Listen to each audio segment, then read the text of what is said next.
Namaste everyone, welcome back. Today's topic is the Kundalini. I think many of you probably have heard the term, want to go into it in great depth today. This is the universal energy that created the universe in human form. So think of the Kundalini as the universal Shakti, the power of creation, and as it entered into the universe and became particularized, it resides in a human being. And it's this that we call the Kundalini. It's said to be located in the subtle body. You recall that in a previous lecture we talked about the physical body, the subtle body, the causal body, and the supracausal being the blue pearl, the bindu. So this Kundalini is situated in the subtle body. And this subtle body we can think of as the energetic mechanism, consisting largely of prana, and it's said to consist of 720 million conduits of energy that we call nadis. Of these 720 million, 72,000 are considered to be very important, and of the 72,000, 3 are very important, the Ida, the Pingala, and the Sushumna. So the prana, when we breathe in, we breathe in physical oxygen, but more subtle than the oxygen, the air that we're breathing in, is the prana, the life force.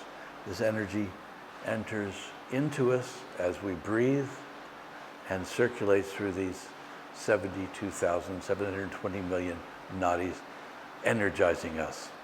Now, where these nadis converge, they meet, and where they intersect, these become very powerful centers or wheels of energy that we call chakras. Traditionally, there are thought to be 7 major chakras. Different systems have different numbering systems. Some say that there are 6, and the major one is not considered a chakra. Some traditions say 12. We're going to use a model of 7 because these are the major chakras.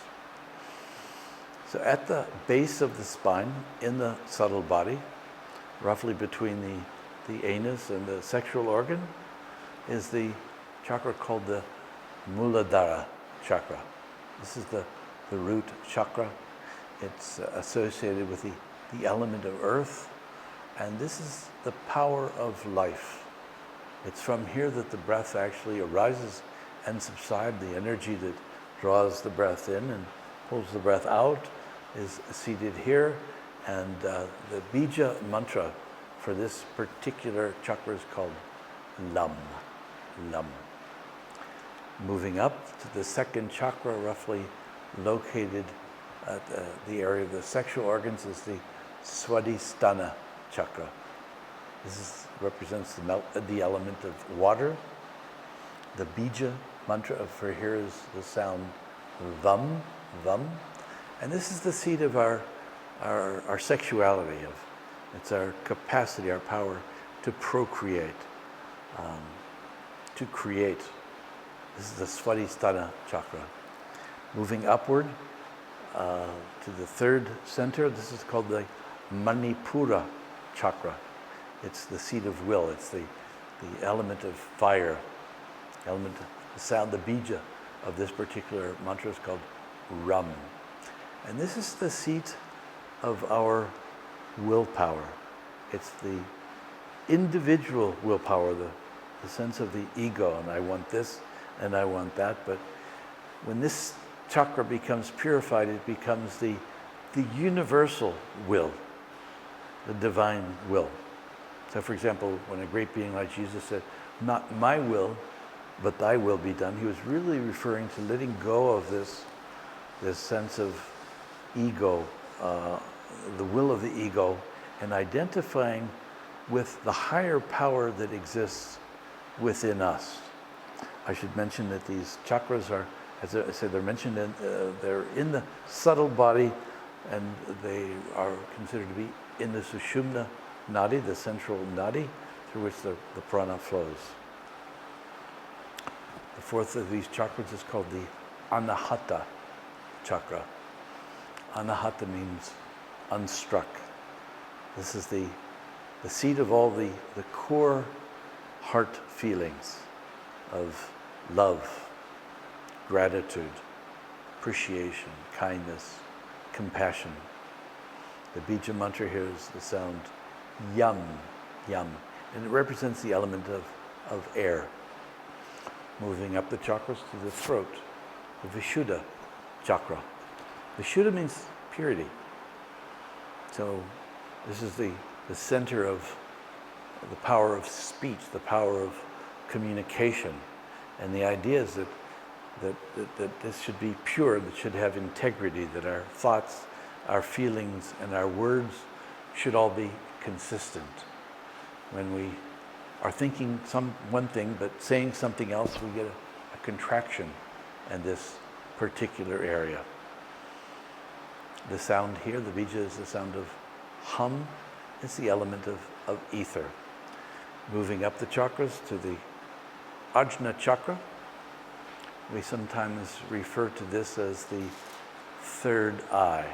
This is also thought to be the seat of the guru within us. And it's the guru principle within us, the power of grace that gives the command to enter into samadhi, of union and Shiva and Shakti. So this is thought to be the third eye. In the Christian tradition, Jesus once said, "Let thine eye be single." Unitive vision, seeing the oneness in everything. So long as we're identifying with our physical body, we see with two eyes. And these two eyes create the experience of separation and difference. Once the spiritual center opens, we're able to see with the inner eye that no longer looks for separation, but sees the connection between all things, sees everything as one, has the direct experience that everything is consciousness. The final chakra is what we call the Sahasrara, roughly in the Brahamananda, maybe the soft spot that babies have up here. And this is the seat of consciousness, seat of Shiva. Think of the Muladhara, the base, as the seat of the Shakti, the Kundalini, the universal power, the universal energy. And as that energy is awakened and begins to move through the Sushumna Nadi and piercing the various chakras, when the journey is complete, the energy of Shakti and the energy of Shiva, the consciousness of Shiva, become one. We call this self-realization, when one becomes Jivan Mukta. We could refer to it as the mystical marriage. The Divine Mother and the Divine Father reunite as they've always been, always and forever, as pure awareness and pure being. So in some of the traditions, the goal of spiritual practice, or one of the means of spiritual practice, one steps along the way, is the great awakening, the awakening of this dormant power called the Kundalini. Some say it's dormant or it's asleep, and that's an analogy. It's not really asleep, because if it were asleep, we wouldn't be alive. This is the energy that breathes through us. It's the source of the breath of life. It's life within us. The reason I say it's dormant is because it's only functioning at really a fraction of its true potential. We function as human beings with the belief that we're limited, that I'm not whole, I'm not complete, I would be happy if only, and there's all these sort of limited beliefs that we have about ourselves. Once this Shakti awakens, once this Kundalini energy is awakened, begins to unfold, begins to move through the Sushumna, through the various chakras, awakening the dormant powers within each chakra. Ultimately, as the chakras are purified, we say that they're pierced, the energy moves into the Sahasrara, and we experience ourselves as universal consciousness. Shivoham, Aham Brahmasmi. Now, during this process of awakening, we begin to experience something that we call kriyas. A kriya is a movement of this awakened Shakti for the purpose of purification. So if we have any blocks within us, it's the job of this awakened Kundalini to remove those particular blocks. So as it moves through the different chakras, if we're blocked there, it will open us. Sometimes these experiences can be physical. It was certainly the case for me when I had received the direct transmission of Shakti from my teacher and the Kundalini awakened. I had wild physical kriyas. My body would spontaneously do hatha yoga postures, spontaneously do a pranayama called Bastrika, and over a process of 9 months, the physical ailments that were in my body, particularly rheumatoid arthritis, were completely removed. So we can have these physical kriyas. We can also have subtle kriyas. This is working on the inner world. Begins to work on our belief systems, the limiting beliefs that we hold about ourselves. So while we're meditating, a lot of times this energy will cause limiting thoughts to come into our awareness, where we begin to process old wounds, old samskaras, old traumas that we've held for this lifetime and maybe many lifetimes. They come to the surface so that we can look at them, feel them, and release them. So kriyas can happen physically, mentally, emotionally, and ultimately this energy begins to move even within our causal body, removing the primal blocks. We call these the three malas, the three impurities of, first of all, believing that we're separate from God, that we're imperfect, that we're not whole, that we're somehow separate from each other, and that we're limited being superform action in the world. Once this energy begins to move within the causal body, these limiting contractions become purified, and the goal is to realize the self beyond all that. So sadhana is the pathway, are the practices that we use in order to clear these blockages. I have found that the process of meditation is the most effective. There are other practices as well, but we unblock the love and the joy that's within us through a practice of meditation. So I would like to introduce you to this practice now. I'm going to invite you to sit quietly, close your eyes, and we're going to begin to feel the 4 major chakras that we can experience most directly. So sitting comfortably, close your eyes, and bring your awareness to your abdominal region. This is the Manipura chakra, the seat of will. When our individual will is out of alignment with what's best for us, our higher will, our divine will, we feel a contraction in here. We feel a tightness, we feel an upset. So let's begin by feeling into this particular chakra. What does it feel like in this moment? Does it feel open and free? Or is there some tightness there? Some muscular contraction? As you look at this area of your body, are there any particular feelings that are arising? Any emotions? Any thoughts? Look at this chakra and see what you're feeling in the space of the abdomen. Bring your awareness to the heart. Bring your full awareness there. If intruding thoughts arrive, just let them pass through. Keep your focus on the feelings in the heart. What does your heart feel like in this moment? Are you able to breathe freely? Or is there some contraction? Maybe you feel a tightness in the chest or a weight of some sort pressing down. On the other hand, you may feel joy, peace, love. Bring your full awareness to the experience of the heart.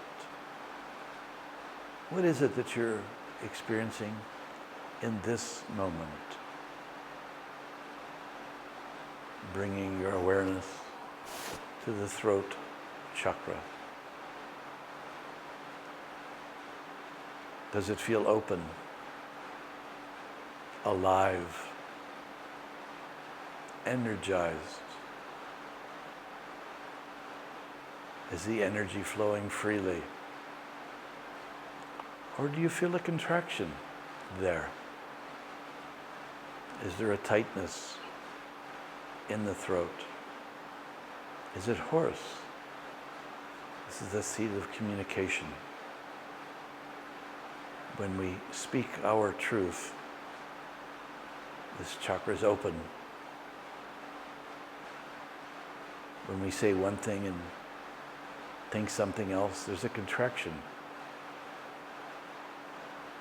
When we have a truth that we feel unable to express, we feel a contraction here. What is your experience in this moment?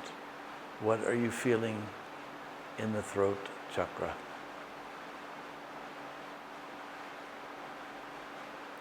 Then bring your awareness to the third eye, the space between the eyebrows, the Ajna chakra. What is the state of your mind in this moment? Is it quiet and peaceful, open, flowing? Or does that feel contracted? Are there any worries or fears, any anxiety present? See if you can notice the thoughts, letting them arise without identifying with them, without engaging with them. What thoughts are present? Are these thoughts uplifting? Or did they make you feel contracted, limited? Just becoming aware. Then lifting your awareness to the crown, I invite you for a couple of moments to feel into the witness. We've been watching and noticing the experience of each of the chakras. Who is it that's watching? Who is it that's witnessing the thoughts? Who is it that's aware? So I invite you to sit in the silence for just a few minutes, resting in pure awareness, pure consciousness. If thoughts entered the mind, let them pass through without engaging with them. See if you can observe the thoughts in the same way that we observed the sensations in the various chakras. I invite you to sit in the silence as the witness of all that's arising. No need to try to control the mind in any way, just simply to witness and watch and to be aware that consciousness exists within me as my own true self. We'll sit this way for 2 minutes in the silence.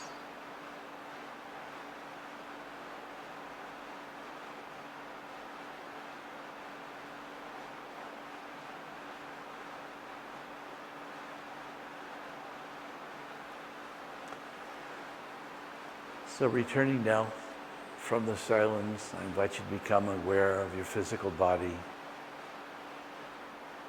gently return. But come back slowly. See if you can bring with you the awareness of your inner being. You don't have to jump back into the waking state.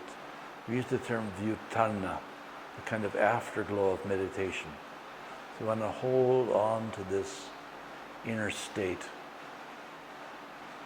of awareness, of peace, of love, and gradually pour this awareness into our waking state. And so that will be our practice this week, to meditate and to bring that awareness into the waking state. Namaste.